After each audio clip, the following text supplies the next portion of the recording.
letra C ya podemos ver también que hay cálculo a nivel apical, por lo tanto persistencia de la lesión. Luego en las otras fotografías podemos ver presencia de conductos accesorios, endodoncias cortas, fisuras, o incluso sobreobturaciones. Pero lo más común es que se omitan conductos que existen dentro de los dientes. Y bueno, como endodoncistas no solamente realizamos la endodoncia como tal, sino que tenemos un montón de alternativas como tratamientos, como ya sabemos la revascularización, recubrimientos pulpares directos, retratamientos en caso que la endodoncia no vaya bien, incluso la cirugía apical luego. Si no va bien la cirugía apical podemos realizar una recirugía, y tenemos que conocer estos dos tipos de tratamientos y considerarlos como tal, el reimplante intencional y el autotransplante. Ahora, ¿qué hacemos si persiste una periodontitis apical? Si nuestro paciente vuelve, ya le habíamos realizado una endodoncia o le habían realizado una endodoncia en otro lugar, y sigue con esa molestia. ¿Qué podríamos hacer al respecto? Sabemos que se puede retratar, pero si el retratamiento no funcionó, o también podemos realizar una cirugía apical, tampoco funcionó, tenemos como opción entonces el reimplante intencional y el autotransplante, y no ir directamente a la extracción. Eso es lo que tenemos que tratar de pensar, cómo podríamos darle el mayor tiempo a ese diente en boca. Entonces acá, haciendo un poquito la diferencia entre los dos términos de reimplante intencional y autotransplante, sabemos que el reimplante intencional entonces es un tipo de abulsión intencionada, es una inserción del mismo diente en su mismo alveolo, y el autotransplante es la inserción de otro diente, pero del mismo paciente, a un nuevo alveolo, del diente que se perdió en el fondo. Entonces estos conceptos son súper importantes que los tengan claros, y si los pueden anotar en una hojita durante toda esta charla, porque se podrían confundir, ya que la palabra reimplante y autotransplante son muy parecidas. Entonces el reimplante es como si ocurriera una abulsión, que el diente se saca y luego se reimplanta en el mismo alveolo. Y el autotransplante es, por ejemplo, un tercer molar, un premolar, trasplantarlo a otra zona de la misma boca del paciente. Se llama en el autotransplante diente donante y alveolo receptor. Entonces vamos a hablar un poquito sobre la historia del reimplante intencional, cómo ha estado oculta por tanto tiempo. Vamos a hablar un poquito sobre esto.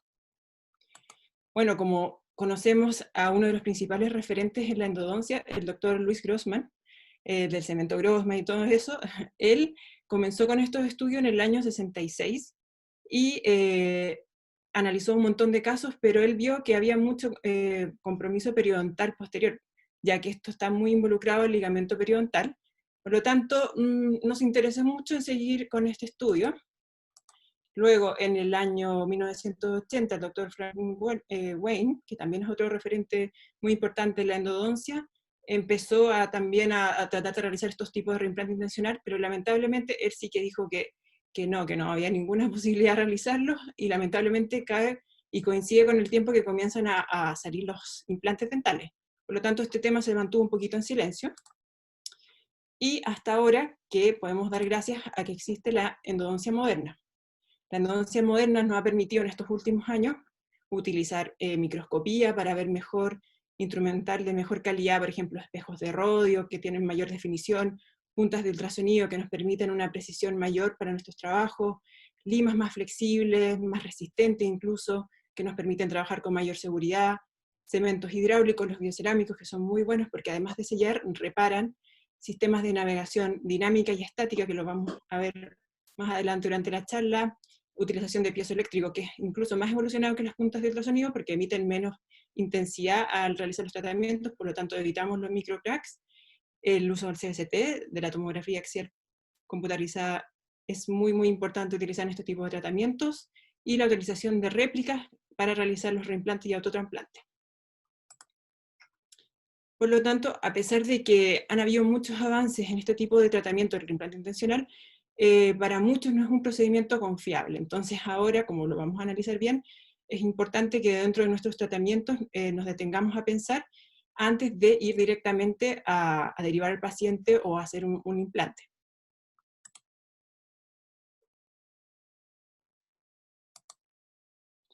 Entonces, ¿cuáles son las principales ventajas del reimplante intencional?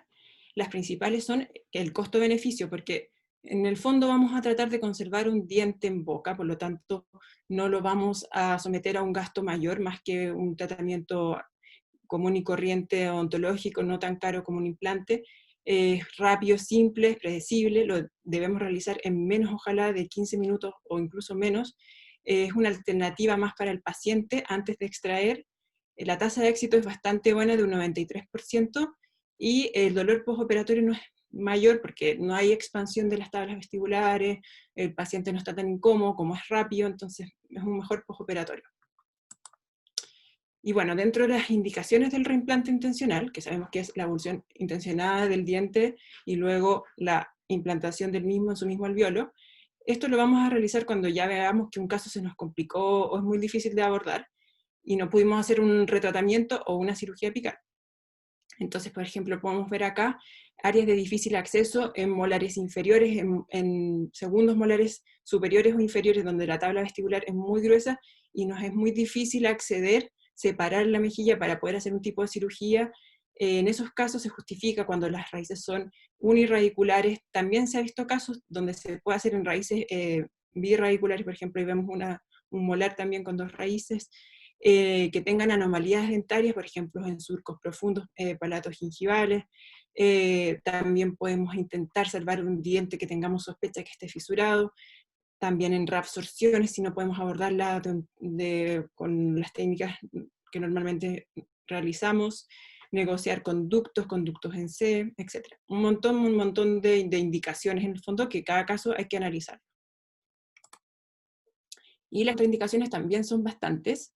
Principalmente el diente no tiene que estar muy comprometido a nivel periodontal. Eso lo tenemos que ir viendo y valorando con el paciente, si tiene gran pérdida de la tabla vestibular o palatina. También el pronóstico no va a ser muy bueno, su tasa de éxito no va a ir muy bien. Si, por ejemplo, el diente que queremos extraer tiene un septum muy comprometido, tampoco. Si vemos que tiene una corona antigua en mal estado y que al extraer el diente lo podemos romper y causar mayor daño, tampoco. Dientes anquilosados, menos. Y raíces muy curvas, nos va a costar un montón hacer una extracción sin tocar el ligamento periodontal, porque esto solamente se realiza con forceps, no podemos utilizar los elevadores ni nada de eso. Y si el paciente no nos coopera, o fuma, o un paciente con alguna enfermedad sistémica, tampoco está muy recomendado. Por lo tanto, cada caso tenemos que planificarlo de forma cuidadosa, tenemos que ver la higiene del paciente, es muy importante, como sabemos que la higiene tiene que existir, si no esto no va a ir a bien. Por lo menos realizar una profilaxis 3 semanas antes, avisarle al paciente el pronóstico que tiene, lo que estamos intentando hacer, el costo-beneficio en el fondo, es intentar hasta las últimas consecuencias salvar su diente. La clasificación también de si es un tratamiento alto o bajo o moderado complejidad. El tipo de acceso, si es un diente anterior, que va a ser mucho más fácil de extraer que un diente posterior quizás. La utilización del CST y la réplica 3D. Hay que planificar todo muy bien porque todos los casos son distintos. Entonces, según la Asociación Americana de Endodoncia, los tratamientos se clasifican en distintos grados. Y este va a ser un tipo 3, porque en el fondo lo clasifican dentro de los tratamientos de traumatismo y también el diente ya había sido sometido a una endodoncia previa. Todo el instrumental que vamos a requerir va a ser igual casi a lo cuando usamos, o sea, hacemos una extracción. Forceps, eso sí, los elevadores no, vuelvo a reiterar, por favor no, porque ahí vamos a tocar, vamos a dañar el ligamento periodontal, y en este tipo de tratamiento no podemos tocar el ligamento periodontal. Hay extractores atraumáticos como el extractor Venex.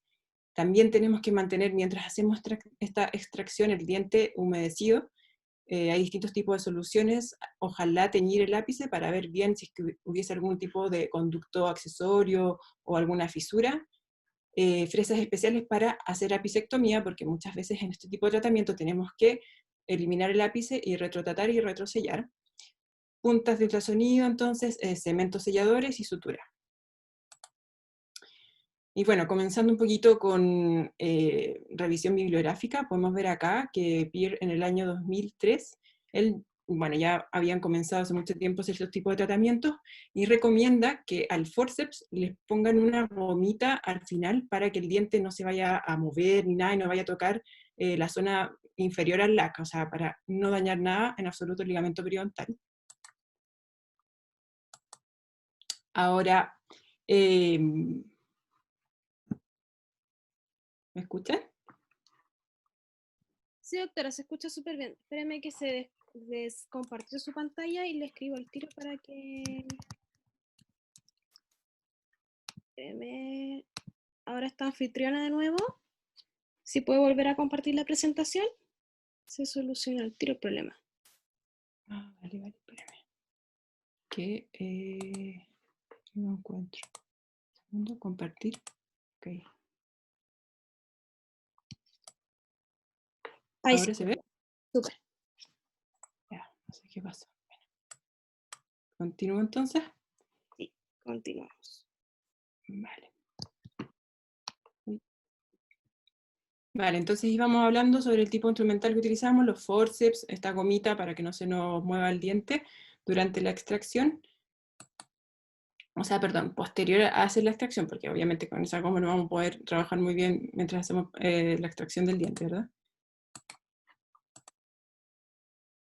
Entonces, acá podemos ver otro estudio realizado por Torabi Nayat, que es otro de nuestros grandes investigadores en la endodoncia.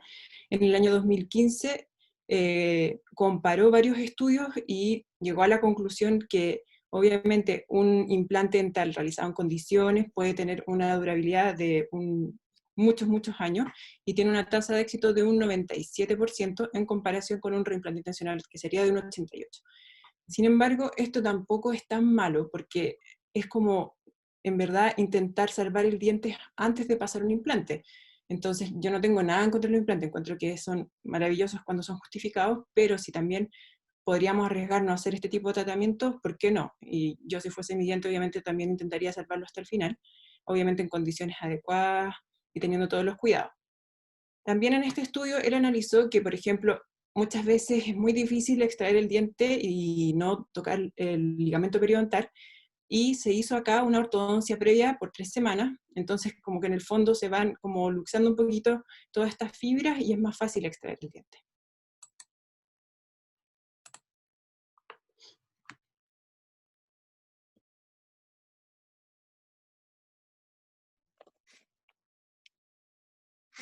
No escucho.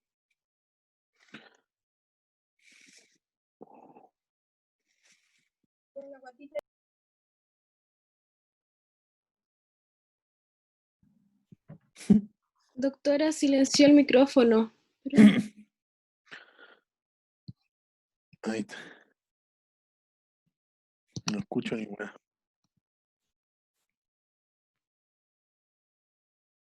Doctora, le envié la solicitud para reiniciar el audio.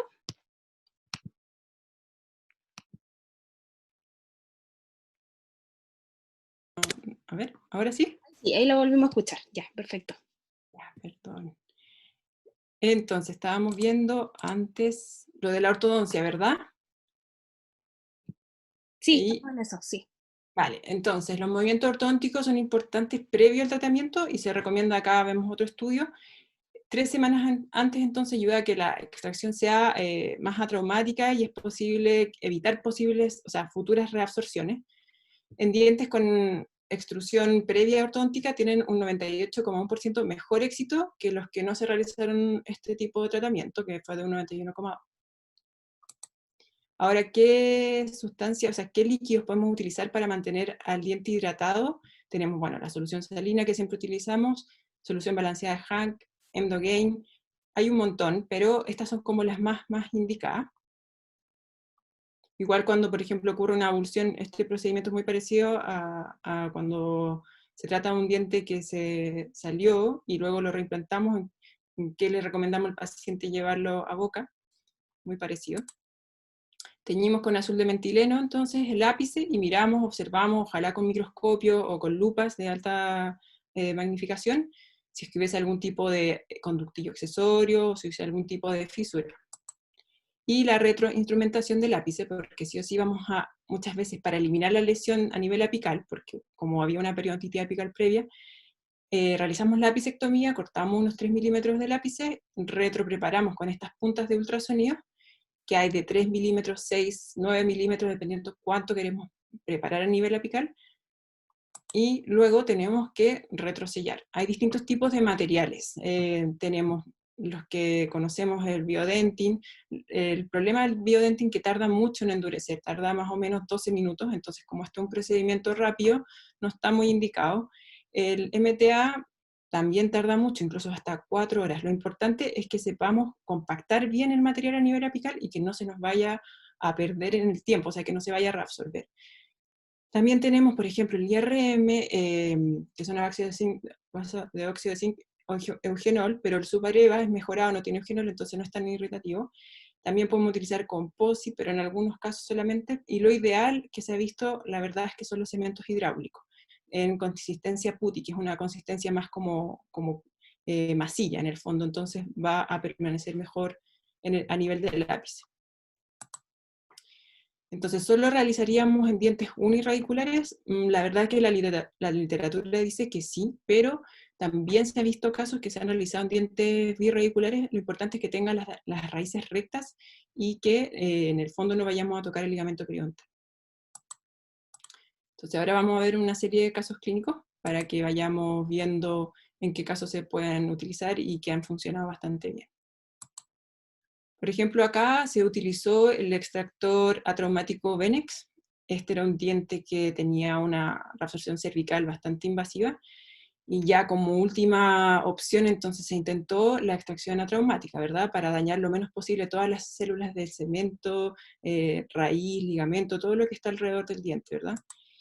Y acá vemos paso a paso lo que se realizó, cómo se extrajo el diente, se hizo todo el tratamiento fuera de boca, se selló con composite ahí la reabsorción, y luego se reimplantó. Y este diente, por ejemplo, en la radiografía podemos ver que no tiene ningún tipo de reabsorción, que no existe ningún tipo de daño, y ha ido bastante bien. Lo publicaron y ya lleva varios años allí en boca. Este es otro caso que podemos ver, los conductos en C, que son muy comunes en la raza asiática, y lamentablemente estos conductos no son únicos y existen muchas ramificaciones a nivel apical, como lo dice el nombre, son en C, terminan en esa forma, entonces muchas veces no se logran sellar del todo, y aquí se vio, por ejemplo, intentaron hacer el sellado a retro de la raíz en el fondo, sellaron los 3 últimos milímetros luego que extrajeron el diente, pero lamentablemente utilizaron un tipo de cementos que no sellaba muy bien, el cemento se perdió y la tasa de éxito no fue muy buena, porque si ya no tenemos un sellado a nivel apical, se van a volver a infiltrar las bacterias. Y también en este estudio analizaron el tiempo clínico extraoral, que es muy importante realizarlo en menos de 15 minutos, porque la literatura dice que ese es el tiempo límite, pero si lo pueden hacer en menos tiempo mejor, porque así no se dañan las células del ligamento periodontal y hay una mayor tasa de supervivencia. Este es otro caso en donde trataron una anomalía radicular en el incisivo lateral superior. Hay una tasa de incidencia de un 18% que encontremos un surco palato-gingival en el diente. Entonces, aquí, por ejemplo, realizaron la endodoncia, pero el diente no curaba, no se veía que la lesión iba disminuyendo muy poco, y el paciente seguía con molestias. Decidieron realizar el reimplante intencional, sacaron el diente y vieron que tenía este surco palato-gingival bastante profundo, lo retrosellaron, también sellaron todo este surco palatino y lo volvieron a reimplantar. Y la verdad que también ha ido bastante bien. Acá también utilizaron Emdogain, que es este tipo de líquido en el fondo que nos va a mantener hidratado todo lo que es la célula del ligamento periodontal, y además es un líquido que imita mucho el proceso que ocurre durante el desarrollo radicular a la vaina epitelial de Herwin, por lo tanto se utiliza bastante en este tipo de procedimientos. Acá otro caso muy similar, también con surco palato-gingival profundo. Acá lo que se hizo en el fondo fue, como ven la fotografía, no se veía claro que tenía el diente, entonces, bueno, primero en la primera cita vieron a la paciente que era mujer, una mujer adulta, tenía bastante placa, por lo tanto le realizaron una limpieza y luego la citaron a las 3 semanas para comenzar con tratamiento de endodoncia. Aquí no sabían que podía existir un surco palato-gingival, pero hicieron la endodoncia y esperaron 2 meses después para realizar el reimplante, ya que la paciente continuaba con molestias. Y lleva más de 1 año en boca y bastante bien. Este estudio lo realizaron, bueno, varios de mis profesores de España, Iván Garrillo, Reina Bella, no sé si lo han escuchado. Otro tipo de tratamiento que se puede hacer acá, por ejemplo, dientes con compromiso periodontal. como lo mencioné en un comienzo, ojalá que no estén muy comprometidos a nivel del periodonto, porque no son muy altas las tasas de éxito. Sin embargo, aquí se quisieron arriesgar y tratar este tipo de dientes, y sin embargo obtuvieron bastantes buenos resultados al respecto, otros no y otros sí, pero se vio que, por ejemplo, dientes con sacos periodontales mayores a 6 milímetros tenían menos tasa de éxito que los que no tuviesen. Por ejemplo, acá podemos ver y comparar, vieron dientes con 1 o 2 sacos periodontales mayor a 6 milímetros, entonces su tasa de éxito no era tan buena, pero así todo también funcionaban por bastantes años. Acá, por ejemplo, vemos obliteración a nivel apical. No pudieron tratar el tercio apical en estos molares, por lo tanto, como era un diente uniradicular en el sector posterior también, en vez de mandarlo a extraer, decidieron hacer el reimplante intencional, extraer el diente y retrosellarlo. Pero bueno, acá pasó lo mismo que antes, no retrosellaron bien, no compactaron bien el material que utilizaron para el retrosellado, por lo tanto tampoco funcionó de la mejor forma. Como podemos ver ahí en la radiografía, se perdió por completo ese material a nivel apical. Acá, por ejemplo, un molar, también un segundo molar inferior, muy cercano al nervio dentario inferior, por lo tanto realizar una cirugía allí es muy riesgoso. Vemos que la corona está bien cementada, entonces intentar un retratamiento en estos casos sí se podría, pero si podemos ahorrarnos, quitar la corona y mantener el diente tal cual, sin someter al paciente a gastos extras, ¿por qué no? Este procedimiento se hace, se saca el diente. Además que aquí, por ejemplo, teníamos dudas de que estuviese fisurado, porque por ese tipo de lesión a nivel radiográfico se ve como una pérdida de tipo vertical en la raíz mesial. Entonces aquí se extrajo el diente, se analizó la raíz, y sí, estaba fisurada esa raíz, por lo tanto se amputó, se retrocedió, y acá utilizaron hueso para aumentar la regeneración en esa zona, y así tener un mejor pronóstico del diente. Ahora, ¿qué técnicas de regeneración vamos a utilizar? Las técnicas de regeneración en endodoncia, la verdad es que son bastante discutidas, porque no hay diferencias significativas en varios estudios que han realizado. Cuando se hacen cirugía apical, eso no es tan necesario utilizar materiales que nos ayudan a regenerar en el fondo. Sin embargo, hay otros estudios que sí lo avalan, y la verdad que a mí en lo personal sí me gustan bastante. Por ejemplo, el PRF, utilizar también colágeno, conitos de colágeno. Esto va a ayudar a que haya un menor dolor postoperatorio y también a las posibilidades de infección. La verdad, entonces, que yo sí lo consideraría dentro de mis tratamientos. Lo que principalmente utilizamos es la fibrina rica en plaquetas, conos de colágeno, y también puede ser hueso de tipo autólogo, autógeno o más en injerto. Ahí habría que ver cuál utilizamos. Este es otro estudio en donde aquí sí que analizaron dientes con mucho compromiso periodontal, ya estaban desahuciados, ahí dice hopeless teeth. La verdad es que estos dientes era casi que ya quitarlos y poner implante o ver qué tipo de tratamiento le daban a los pacientes. Pero sin embargo intentaron hacer una selección de varios pacientes con este tipo de características, por ejemplo, que no tuviesen enfermedades sistémicas. Sí tenían sacos periodontales profundos y con movilidad 3, pero los dientes vecinos no, tenían que tener como máximo movilidad grado 2, y que el paciente estuviese dispuesto a intentar salvar este diente. Entonces acá podemos ver como en la fotografía el diente realmente estaba casi que para sacar. Se hizo el reimplante, se sacó el diente, se limpió, casi que como que desnudaron y le sacaron todas las fibras del ligamento periodontal, pero lo reforzaron con plasma rico, o sea, fibrina rico en plasma, membranas, colágeno, de todo. Y aquí estos son casos bastante particulares, como que no se hace siempre, pero se logró un tipo de anquilosis que en estos casos no son malos en pacientes adultos, y se mantuvo el tiempo por un tiempo más en boca. Ahora, entrando más a la fisiopatología que ocurre durante un tipo de traumatismo, porque esto es como, en realidad, un traumatismo al diente. Al sacarlo y luego reimplantarlo, estamos dañando todas las células del ligamento periodontal, ¿verdad?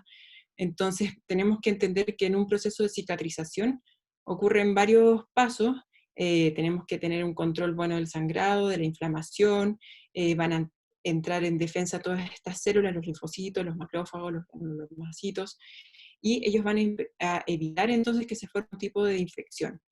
Luego estos se van a formar como una barrera en el fondo para evitar que siga progresando algún tipo de problema, y se va a formar un tejido fibroso y ya más resistente, ¿verdad? Entonces es importante saber todas las células que se encuentran a nivel del ligamento periodontal.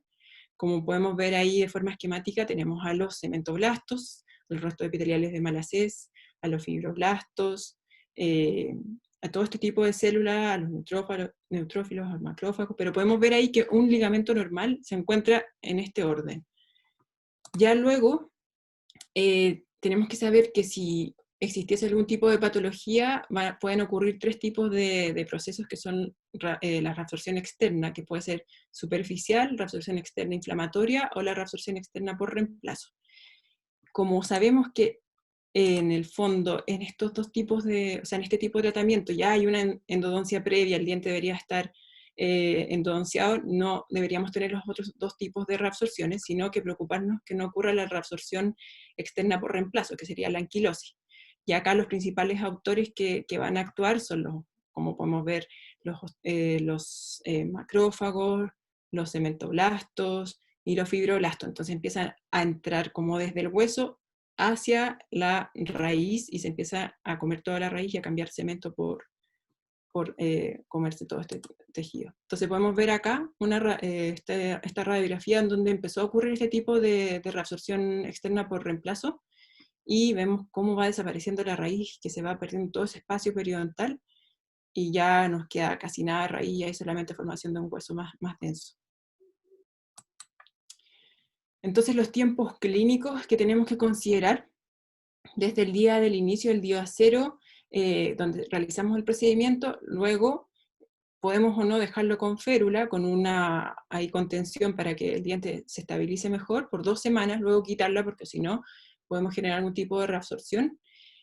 Al mes también podemos intentar ya, si es que hay que retocar la corona o algún tipo de restauración, ojalá realizarlo al mes aproximadamente, a los 3 meses ya vamos a tener estabilidad, y así sucesivamente ir controlando que vaya todo bien, no perder de vista al paciente.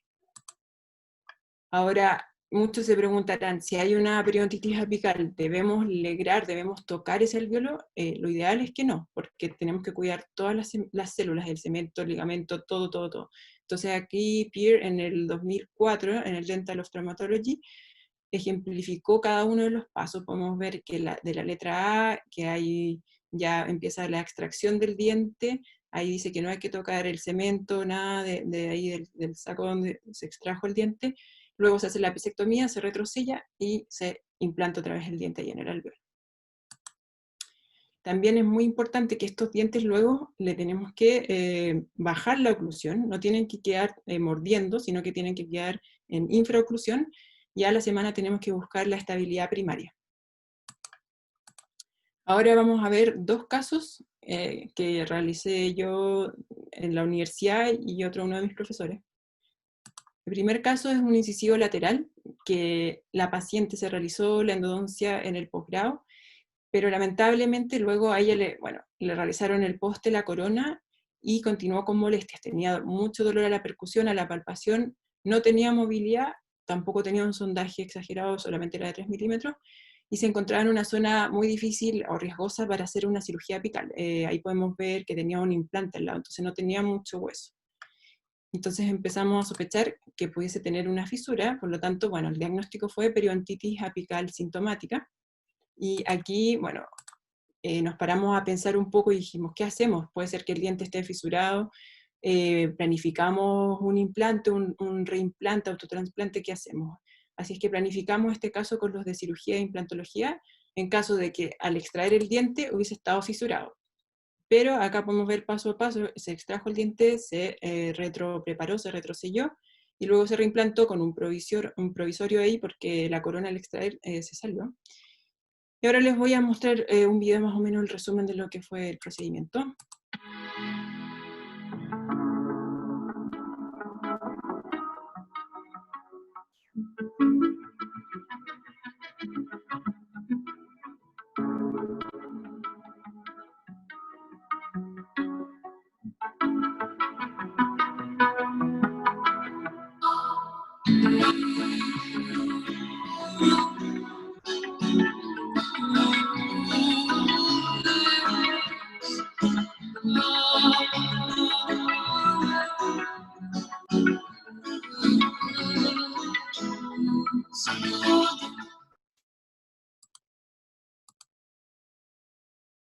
Bueno, eso fue el caso anterior. Ahora el segundo caso es de un segundo molar inferior, que como podemos ver en la radiografía, tiene una lesión bastante importante post tratamiento de endodoncia. No sé cuánto tiempo llevaba esta endodoncia en boca. Y acá, ¿qué opción teníamos? Intentar, ya vemos que tienen una restauración bien hecha, se realizó un CST y podemos ver que tenía un instrumental roto a nivel apical, entonces era un poquito riesgoso instrumentar el diente, desgastarlo en forma excesiva, y como era un diente que tenía las raíces fusionadas, se planificó el reimplante intencional. Y como podemos ver aquí, a nivel apical, hay más de 7 terminaciones de conductillos, entonces era imposible que a nivel, o sea, que realizar una endodoncia a nivel ortógrado, por la corona en el fondo, se pudiesen tratar todos estos tipos de conductos. Entonces se planificó el reimplante, se extrajo el diente, aquí se realizó en menos de 6 minutos y se reimplantó en el alveolo. Y podemos ver la radiografía pre- y postoperatoria después de 6 meses también, cómo ha ido curando y sanando esa lesión. Entonces, ¿qué indicaciones les vamos a dar a nuestros pacientes postquirúrgicas? Las mismas casi que damos cuando realizamos una extracción. Ahí vemos si el procedimiento fue complejo. La verdad es que no se está indicando que dejar con antibióticos, si vemos que el paciente tiene algún tipo de compromiso sistémico o algún otro tipo de que se nos complicó la cirugía, a lo mejor ahí sí. Hielo local también, que comprima una gasita, y citarlo a las 2 semanas para quitarle la férula si es que dejamos férula. Entonces el pronóstico de este tipo de tratamiento la verdad que es bastante alto, de un 93% si se realiza en condiciones adecuadas. Y en este estudio podemos ver que las complicaciones que pueda tener el paciente se van a ver siempre durante el primer año o máximo entre el primero y tercer año. Y las complicaciones que podríamos tener son anquilosis, que el diente empiece a cambiar entonces todo su diente por hueso, que persista la lesión a nivel apical, que podemos ver también, que pudimos ver en los casos en donde se perdía el cemento que retrocedió, entonces eso también hay que tener cuidado, tipos de reabsorciones, persistencia de dolor, o que ya también haya compromiso periodontal. Acá podemos ver en otro estudio realizado por Santin Hu, tenía una tasa de éxito, o sea, ellos vieron que de un 82,8%, pero uno de los problemas más grandes es que hay algún tipo de compromiso periodontal. Y estos pacientes van a tener 2,7 veces más probabilidades de complicaciones que un paciente sano, que no tenga compromiso periodontal. Entonces, ¿de qué depende el éxito de nuestro tratamiento? De todo lo que hemos hablado durante la primera parte de la charla, que tenemos que seleccionar de forma adecuada cada uno de los casos. La técnica tiene que ser atraumática, no dañar el ligamento periodontal, el uso de la magnificación y de luz para ver si es que existe algún tipo de conducto accesorio, de fisura, lo que sea. Entender bien la anatomía a nivel apical, en menos tiempo extraoral, ojalá fuese lo más rápido posible para no deshidratar en el fondo el diente, darle todos los cuidados postoperatorios al paciente, y bueno, todo lo que vimos durante la charla. Por lo tanto, lo más importante es hacer la selección adecuada del caso, y... Ay, me salté esto, perdón. Y lo importante es seleccionar al paciente de forma cuidadosa, no intentar hacer este tratamiento en pacientes que veamos que se podría complicar, que si es que tienen problemas sistémicos, si tienen mala higiene, ni intentarlo, que si tuviesen periodontitis apical o el diente estuviese anquilosado, o si el diente está con una fractura vertical completa, no van a ir bien. Y ahora vamos a pasar al otro tema, que es el autotransplante. Entonces es muy importante que sepamos que antes hablamos del reimplante intencional y ahora vamos a hablar del autotransplante. El autotransplante tenemos que tener claro dos conceptos, que si los pueden anotar en una hojita, es que vamos a tener a un diente donante del mismo paciente y a un alveolo receptor, que es de donde se va a extraer el diente, que ya en verdad no le podemos dar más vida, que lamentablemente el paciente lo perdió. Uno de los principales autores en este tema es el doctor Mitsuhiro Tsukiboshi, y este año, en enero, publicó un artículo en donde él nos recomendaba sí o sí considerar el autotrasplante como una herramienta más de trabajo. Entonces, que no se nos olvide que existe este tipo de procedimiento, y que frente a un diente perdido, porque acá sí que el diente ya no tiene vuelta atrás, por ejemplo, se perdió porque ya la caries era insalvable, tenemos que intentar ver qué otro diente de la boca del paciente lo podríamos o sea, trasplantar en esa zona. Entonces podemos ver como acá en esta radiografía panorámica que el paciente tiene un segundo molar inferior que está bastante comprometido, tiene una caries grande con lesión bastante extensa, y que sin embargo tiene ahí unos terceros molares que no están en función, que tienen un ligamento periodontal sano, que no tienen caries y se podrían utilizar muy bien para trasplantarlos en ese alveolo receptor en el fondo, que va a ser del diente que vamos a extraer. Entonces el objetivo del autotransplante es reemplazar un diente perdido por un diente funcional de la misma boca del paciente, o sea, trasplantando un diente de un sitio a otro. Eso tiene que estar súper claro. Ahora, no es de quitar y poner, sino que es de otro diente poner en el alveolo receptor. Entonces ahí podemos ver los terceros molares superiores son los más indicados en este caso. El tercer molar inferior no tanto, o sea, si fuese el único, yo igual lo intentaría. El problema es que la extracción de ese tercer molar inferior va a ser más compleja. Quizás vamos a tocar mucho el ligamento periodontal y ya el diente no va a tener la misma tasa de éxito que quizás un diente superior, que es más fácil de extraer. Acá vamos a ver un caso en donde se utilizó un premolar supernumerario para trasplantarlo al alveolo receptor del diente perdido, que también era un premolar que estaba muy cariado. Vamos a ver. Entonces ahí está el premolar que ya no se podía salvar, y el paciente tuvo la suerte de tener un supernumerario inferior.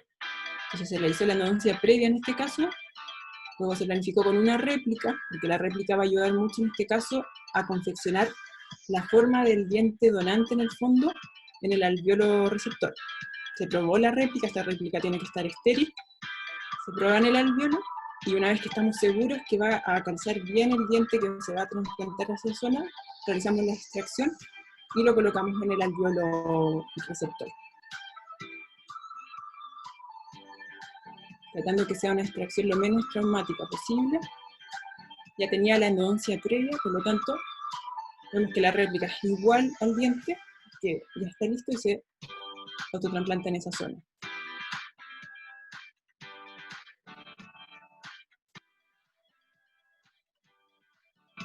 Se feruliza, se deja con esta férula semiflexible por 2 semanas, se coloca un puntito, una sutura y listo. Luego se cita control, la verdad que dio bastante en este caso. Entonces, continuando con la historia del autotransplante, esto lleva mucho tiempo. De 1728, Pierre Fréchard ya había comenzado con las investigaciones al respecto del autotransplante, lo publicó en su libro La cirugía del dentista. Luego en 1950, Amstel y Miller también comenzaron a hacer este tipo de procedimientos. De hecho, autotrasplantaron terceros molares en primer molares, pero acá los terceros molares lo ideal es que tengan los ápices abiertos, que el diente está en desarrollo, mucho mejor. Pero lamentablemente pasaron 40 años en donde nadie habló de esto, por todos los que les comenté anteriormente, que empezaron también a salir los implantes dentales, a la gente le daba miedo, tampoco había toda la tecnología que tenemos ahora en la endodoncia y en la odontología en general. Y podemos ver que ya en el año 1990, uno de nuestros grandes de la traumatología, Jan Andreasen, empezó a estudiar, hizo más de 370 autotrasplantes de premolares a otras zonas, y le funcionó súper bien. Luego, en el 2001, este grande japonés Tsukigochi comenzó también y publicó un libro al respecto a todo lo que es el autotransplante, muy, muy bueno, el mejor libro que hay de este tema. Y ya luego, en el 2013, se comenzó a realizar autotrasplantes con réplicas en 3D. Por ejemplo, el caso que enseñé anteriormente, que del diente donante se hace toda una planificación con el CBCT, se manda a imprimir, y luego este diente donante en réplica tiene que ser igual al diente que vamos a poner en boca. Y ya luego ahora en el 2019 siguen las investigaciones y ha dado que esto tiene hasta un 100% tasa de éxito. Podemos ver acá que hay un montón de estudios que llevan más de 10 años, más de 20 años incluso realizándolo, ya yo he visto hasta más de 40 años de dientes en boca. Entonces, las ventajas del autotransplante es que nos va a ayudar a preservar la estética de los tejidos blandos y duros. Como lo ideal es utilizar dientes que están en periodos de erupción, incluso la erupción de este diente termina dentro del nuevo alveolo. Se pueden realizar ortodoncias en estos tipos de pacientes, no así en implantes dentales. El tiempo clínico de trabajo es mucho menor, o sea, vamos a estar máximo de 10 a 15 minutos con el paciente, o incluso menos. Y bueno, el costo-beneficio, eso es un poquito discutido, porque en el fondo estamos haciendo un implante. Entonces, en muchas clínicas se cobra como un implante como tal, porque estamos conservando un órgano en el fondo del paciente por mucho tiempo más. Entonces, muy importante también considerar el uso del CST. Acá esto nos va a ayudar a comparar, porque una radiografía en verdad en 2 dimensiones no nos va a dar todo lo que es la conformación del diente, sino que una tomografía sí que sí, y podemos medir el ancho, el largo, y ver si coincide un poquito, se parece más al diente que extrajimos, y ver las características del diente donante. Y con esto mismo, con el CST, se puede mandar a imprimir la réplica. En el fondo hay que pasar de un archivo DICOM a STL y luego se manda a una impresora y te dan esta réplica para probar ya luego en boca. Entonces las situaciones clínicas más comunes que existen de autotransplante son de terceros molares a primeros o segundos molares, de premolares a incisivos y de caninos incluidos también. Vamos a ver un poquito cada uno de estos casos. Pero el premolar a incisivo tiene una tasa de éxito incluso de un 100%. Todos los estudios que han salido estos últimos años han demostrado que es así. Y en odontología decir que hay una tasa de éxito de un 100% es bastante difícil, porque somos muy exigentes en el fondo, tratamos de hacer todo bien, pero puede haber siempre algo que falle. Sin embargo, acá muchos artículos hablan de que es muy, muy exitoso este tipo de tratamiento. Ahora, el uso de réplica o no. Antes del 2013, o sea, antes que empezaran a fabricarse todo este tipo de réplicas en 3 dimensiones, no se hicieron con este tipo del fondo complemento. Entonces, sin embargo, es muy, muy importante poder hacerlo, sobre todo ahora que tenemos la tecnología, la podemos utilizar, ya que nos va a permitir minimizar el tiempo extraoral, que es lo que nos importa. También realizar una alveoloplastia con mayor seguridad. Lo vamos a hacer tal cual va a ser el diente donante, entonces sí o sí utilizar las réplicas, y también nos va a permitir comprobar la oclusión. Incluso se puede mandar a hacer una réplica, una biorréplica en el fondo, con una férula de confirmación, como se puede ver en la foto abajo. Entonces ya todo eso entra en boca, nos preocupamos, o sea, nos despreocupamos de la oclusión, sí, eso nos va a dejar todo súper bien. Así es que sí o sí es recomendable el uso de la réplica. Acá podemos ver en este artículo, en donde lo publicaron este año en una universidad holandesa, y acá se utilizaron un montón de réplicas, incluso se hicieron los procedimientos en menos de un minuto, y la tasa de éxito también casi un 100%, entonces el uso de la réplica en estos tiempos sí o sí. Y qué consideraciones clínicas tenemos que saber es que estos dientes, por ejemplo, si tienen los ápices abiertos, van a tener una mejor tasa de éxito que dientes con ápices cerrados, que sin embargo con dientes con ápices cerrados igual van bastante bien. Ahí podemos ver en esa radiografía que se trasplantó ese tercer molar a donde había antes un segundo molar, y estaba en desarrollo, tenía como 3/4 su raíz desarrollada, y podemos ver que han pasado los años y hubo cierre apical, o sea, la verdad que muy bien, incluso obliteración de los conductos, que significa que hay vitalidad. En este caso el diente no necesita endodoncia, está vital, no se hace nada. Estudio realizado por Suki Ochiwa en el 2002. Ahora, claro, el ápice abierto generalmente se da en pacientes en crecimiento. Vemos, por ejemplo, casos de niños que han sufrido traumatismos, que han perdido los dientes anteriores, y que pensamos, tratamos de buscar un diente donante de un premolar, por ejemplo, inferior, que es unirradicular, que es más fácil de extraer, y se coloca en ese alveolo. Y como dije anteriormente, en estos casos la mayoría hay obliteración de conducto, que significa que en el fondo va a seguir la vitalidad en ese diente y no va a necesitar una endodoncia. En el ápice cerrado, que también lo podemos realizar, acá el diente sí o sí se va a necrosar. Ahora últimamente se están haciendo estudios donde se están abriendo los ápices, están intentando generar una revascularización, pero la verdad que eso todavía no está del todo confirmado. Entonces mejor pensar que si autotransplantamos un diente con ápice cerrado, sí o sí va a necesitar endodoncia.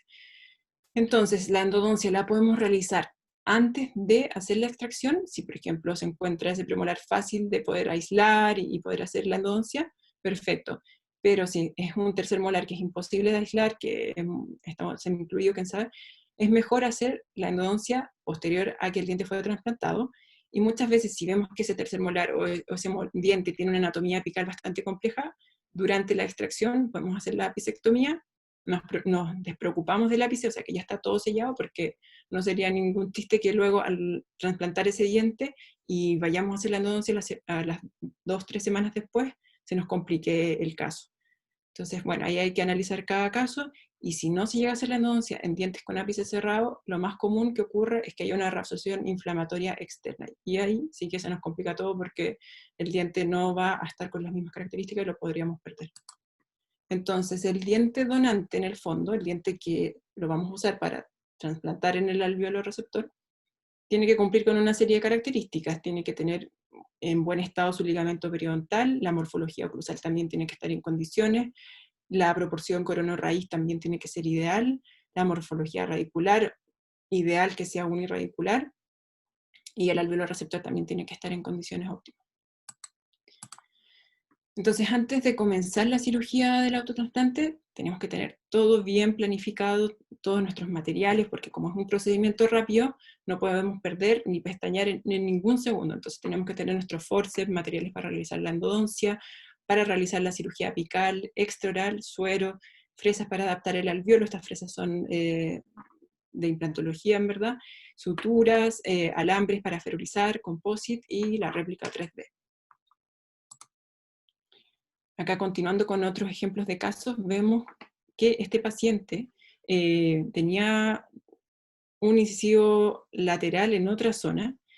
Entonces ahí tuvieron que crear un alveolo nuevo. ¿Y cómo hicieron la forma de este alveolo nuevo? Con la réplica 3D. Entonces se mandó a pedir, se hizo el CBCT de todo el estudio, y se mandó a imprimir esta réplica, se confeccionó todo ese alveolo nuevo, y luego de forma muy rápida se sacó ese diente sin incisivo lateral y se trasplantó en un nuevo alveolo. Tenía ápice cerrado, entonces sí o sí necesitaba endodoncia. Acá vamos a ver un caso especial que fue uno de los casos que hicimos entre varias especialidades.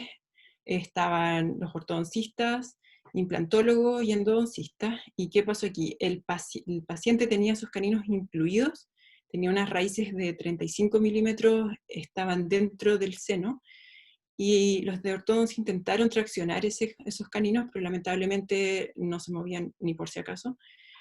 Y entonces con los de implantología planificamos todo esto, y acá sí hicimos toda la endodoncia fuera de boca. ¿Pero por qué lo hicimos fuera de boca? Porque esto también ha sido bastante, puede ser muy discutido, como necesitamos menos tiempo clínico, extraoral y tal.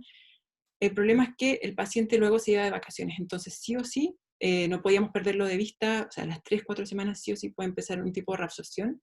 Entonces nos aseguramos en el fondo de que no ocurra esto, y hicimos la endodoncia fuera de boca. Ahora les voy a mostrar paso a paso. Entonces acá está la tomografía, y podemos ver que las raíces eran muy muy largas, estaban dentro del seno. Acá teníamos todo listo lo de endodoncia, estaban los de cirugía, comenzaron a hacer la extracción. Fue bastante larga la cirugía porque había que extraer los 2 caninos, y acá estaba mi compañero y yo esperando hacer la endodoncia fuera de boca, el tiempo más rápido posible. Acá les voy a mostrar un video más o menos de lo que hicimos. If I stay with you, I'm choosing wrong, I don't get at all. If I'm todo eso es por el ápice.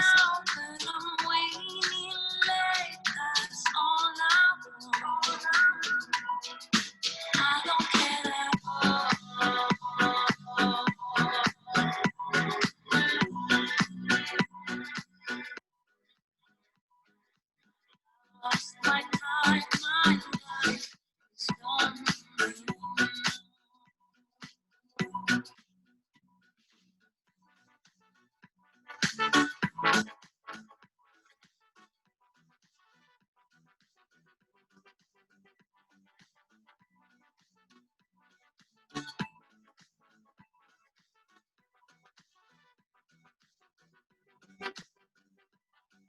stay with you. If I'm choosing wrong, I don't care at all. If I'm losing now, but I'm winning late, that's all I want. I don't care at all.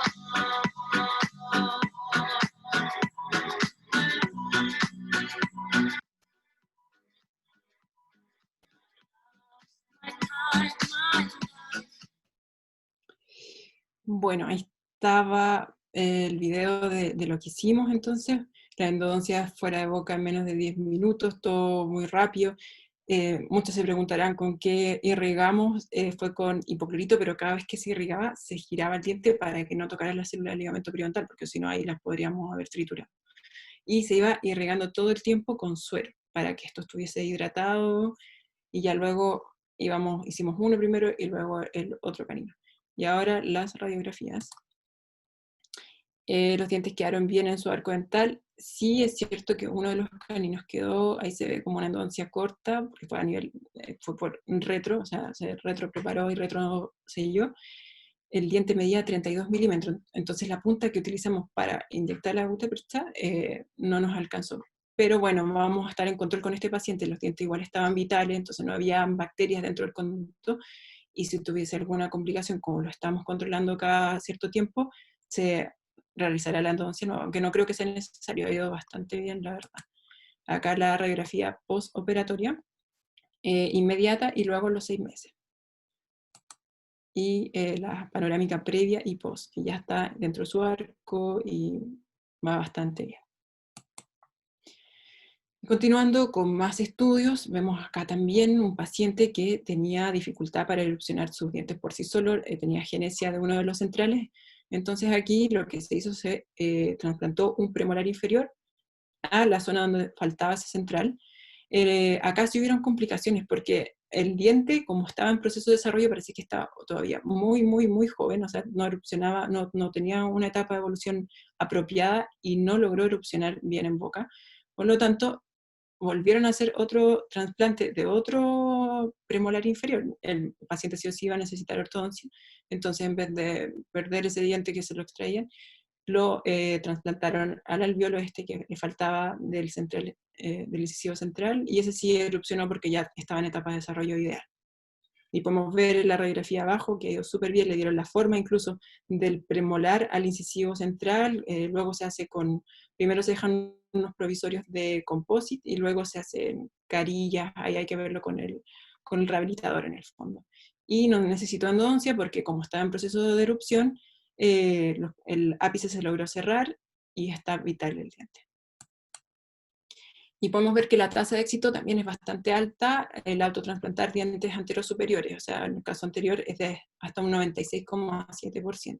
Se analizaron varios casos, varios estudios de varios autores, algunos tenían hasta el 100% de éxito, pero en promedio es de un 96,7%. Y acá vamos a ver otro caso que se autotransplantó un tercer molar a un canino temporal que el paciente todavía tenía retenido en boca.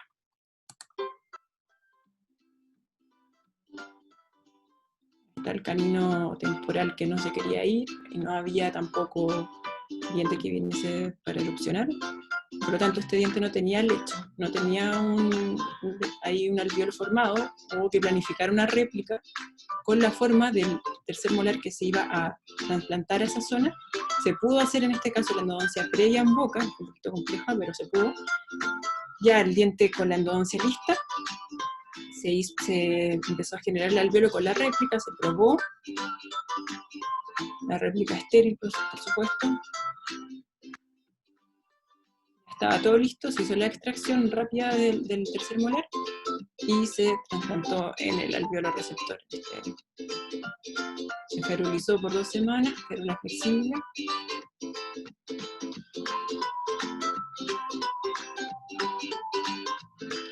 La férula tiene que quedar no tan cerca de la encía porque el paciente tiene que ser capaz de limpiarse, y ya eso es control a los 7 meses. La verdad que pueden ver que ha curado muy bien y el paciente no ha tenido ningún problema.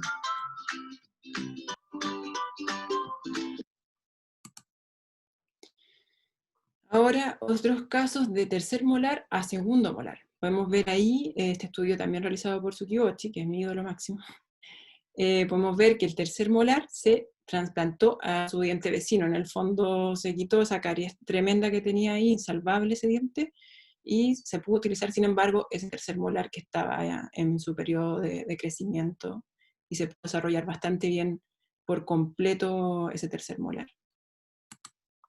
Entonces los tiempos clínicos son muy similares a lo que ocurre en el reimplante intencional. Como también tiene que haber una curación del ligamento periodontal, del alveolo, formación de tejidos y todo eso.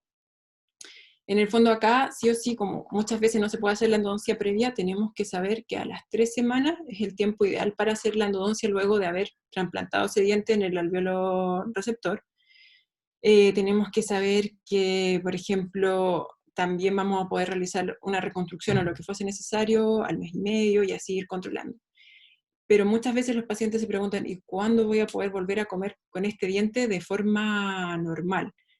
Lo ideal es que ellos ya tengan confianza para comer con seguridad a los 3 meses, porque ahí ya va a haber formación de hueso laminar y va a estar con mejores condiciones. Que antes ojalá tenga cuidado de una dieta más blanda el primer mes y así de a poquito mejorando su alimentación. Con más seguridad en el fondo para no ejercer ningún tipo de daño en este diente que está reparando. Entonces las complicaciones son muy similares a las que ocurren en el reimplante intencional. Tenemos acá sí o sí también que hay reabsorciones externas que pueden ser superficiales, inflamatorias o por reemplazo. Las más complejas son la externa inflamatoria. Y esto se da sí o sí si es que no se ha realizado la endodoncia, porque la reabsorción externa inflamatoria es cuando hay una comunicación del endodonto con el periodonto, hay un intercambio de bacterias citotóxicas y todo eso, porque el diente ya se empieza a infectar por dentro, como le cortamos la irrigación a nivel del ápice.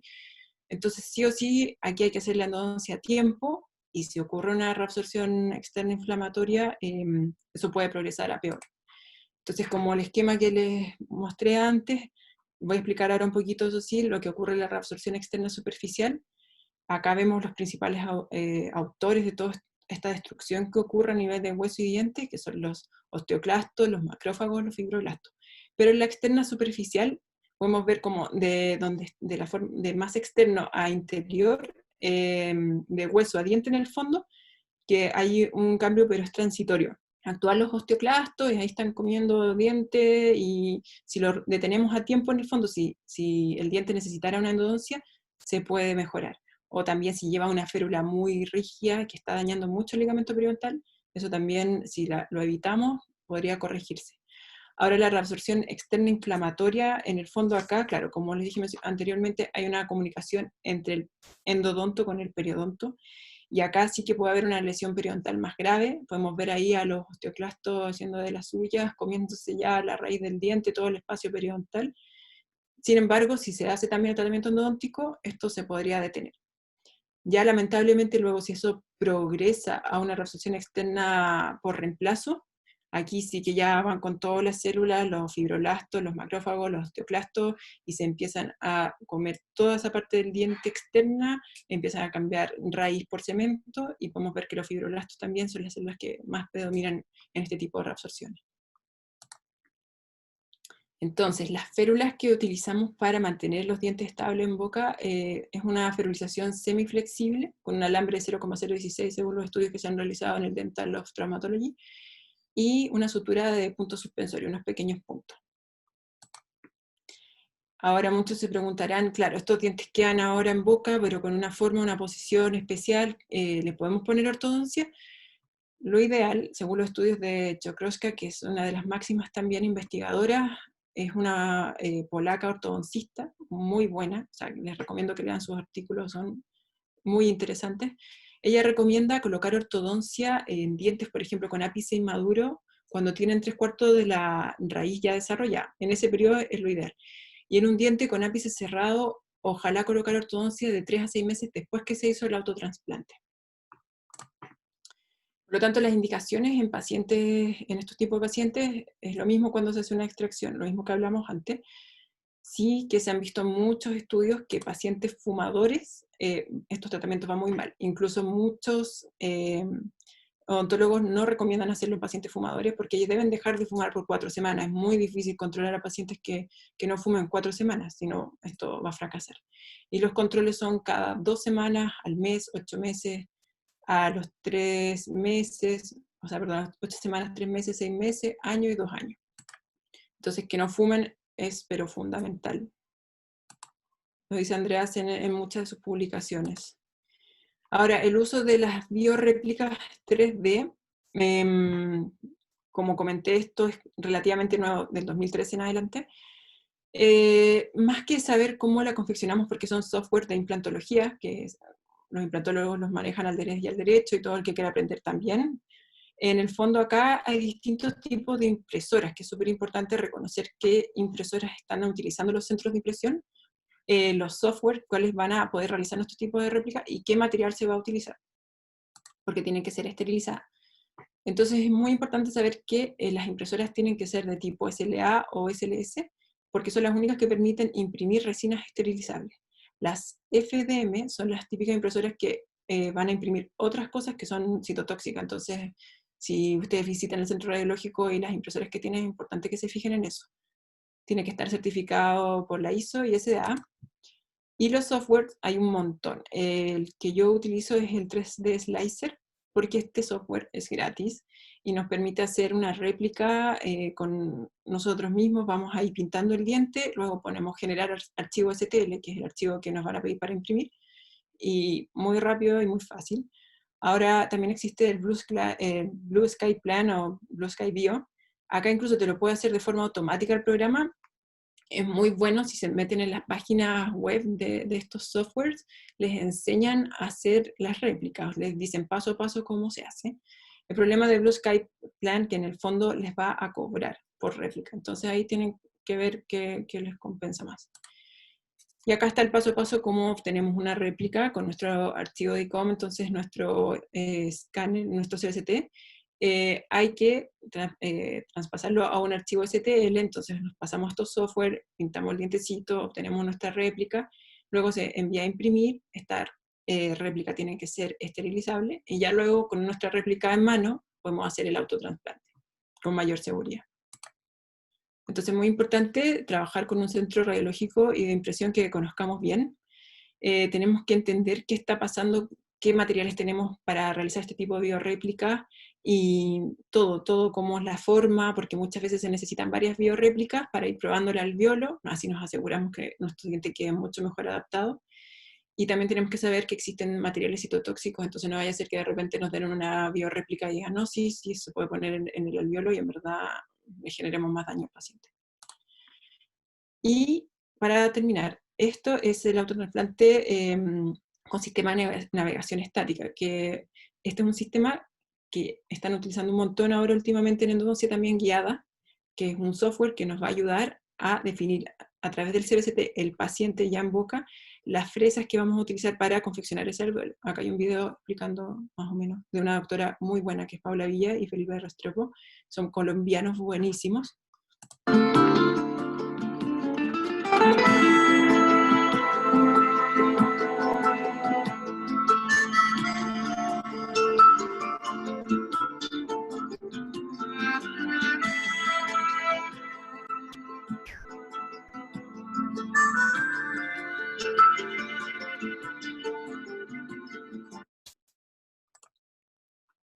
Y ya para terminar, conclusión de los artículos, Chokroska, que es la investigadora sobre los premolares, autotrasplante de ellos, dice que la mayoría de sus estudios, la tasa de supervivencia es de un 98%, hay otros estudios que dicen que es de un 90-79%, ya luego en el año 2013, Blatzwitz ya confirma con toda la utilización de las réplicas que hay un éxito de hasta un 100%. Y ahora, y luego en el 2014 también volvió a confirmar que tenían una tasa de éxito bastante alta del 100%. Por lo tanto, como conclusión, el autotrasplante es una alternativa más de tratamiento y nos permite salvar dientes que hay en boca que no están en función. Es otro tipo de opción para el paciente, así es que debemos considerarlo sí o sí. Y nuestro grande autor en la endodoncia, el doctor Luis Grossman, que nos aconsejaba siempre tratar al paciente como un todo y no solamente al diente como una sola cosa, y el doctor Jan Linde, que también, a pesar de que es, bueno, nuestro ídolo en periodoncia, siempre decía que el mejor dentista es el que menos implantes pone, ¿no? Y como Albert Einstein también, no esperen los mismos resultados, es siempre lo mismo. Entonces intentemos hacer cosas distintas, atrevámonos, y nos podría ir bien también. Eso, muchas gracias. Eso ha sido todo. Cualquier duda, consulta, lo podemos hablar ahora. Muchas gracias, doctora. Ahora vamos a proseguir a resolver las preguntas. Felipe Reyes Castro dice, ¿cuál es la posibilidad de estos dientes trasplantados de generar una reabsorción ósea marginal importante en caso de quedar algún gap entre la pared del alvéolo y el diente? Se rellena con hueso particulado en caso de ser mayor a 0,5 milímetros o se deja que se forme tejido fibroso.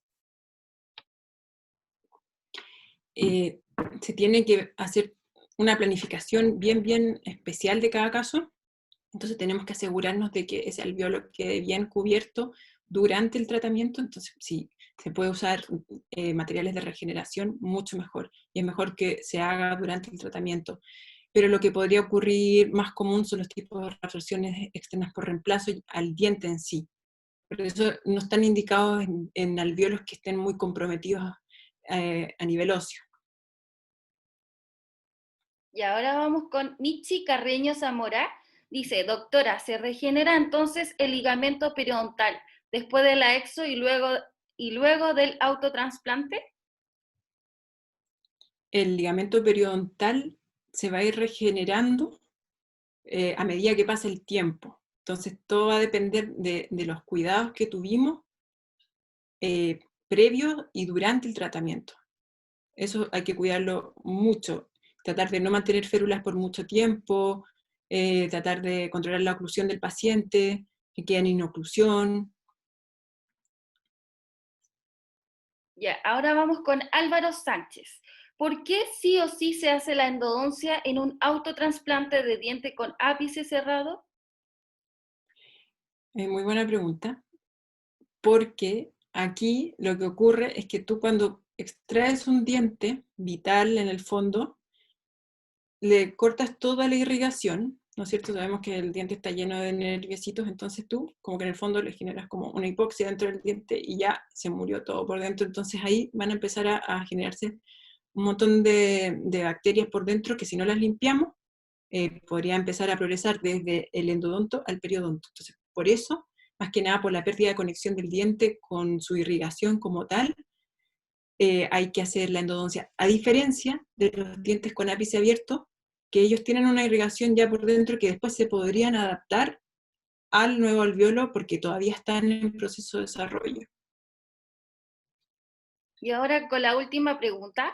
En pacientes con consumo de bifosfonatos, con un examen CTX aceptable, ¿se puede realizar autotransplantes en pacientes con bifosfonatos a los que se le han instalado implantes? Al agregar un protocolo antibiótico, muestran que tienen una mayor tasa de éxito implantológico. ¿Se podrá llevar esto a los autotransplantes? Muy buena pregunta. La verdad es que lo desconozco. Lo voy a averiguar y si quiere le contesto, porque se ha visto que los pacientes que están comprometidos de forma sistémica es más complejo, pero siguiendo protocolos de antibiótico y si le han podido colocar implantes antes, yo me imagino que no debería tener ningún problema, pero en todos los estudios que he visto no han mencionado pacientes con bifosfonatos, no se arriesgan mucho, pero lo voy a averiguar y le contesto si quiere después al colega. Muchas gracias, doctora. Queremos agradecer como centro científico, su charla ha sido de muy buen agrado y de buen conocimiento para nuestro futuro. Queremos, como tradición de CESEO, queremos sacar una foto entre todos juntos con usted, doctora. Sí, perfecto. Si pueden encender sus cámaras, por favor.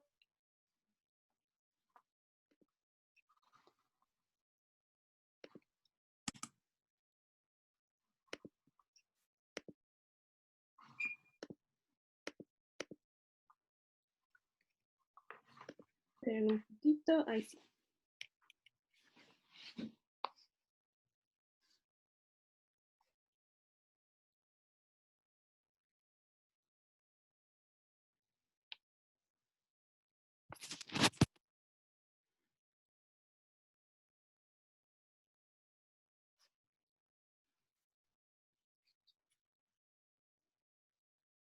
¿Están todos conectados?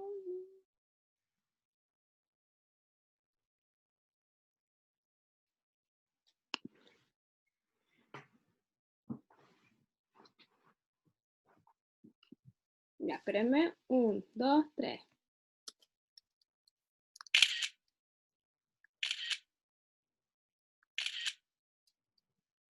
Súper. Súper. Bueno, muchas gracias y cualquier cosa me pueden escribir al correo o lo que sea. Gracias, doctora. Que estén bien. Chau. Muchas gracias a todos por participar, así que nos vemos en la próxima actividad que vamos a publicar por nuestro Instagram y Facebook para que estén ojo y revisen bien, ¿ya? Eso, que estén bien. Muchas gracias por todo.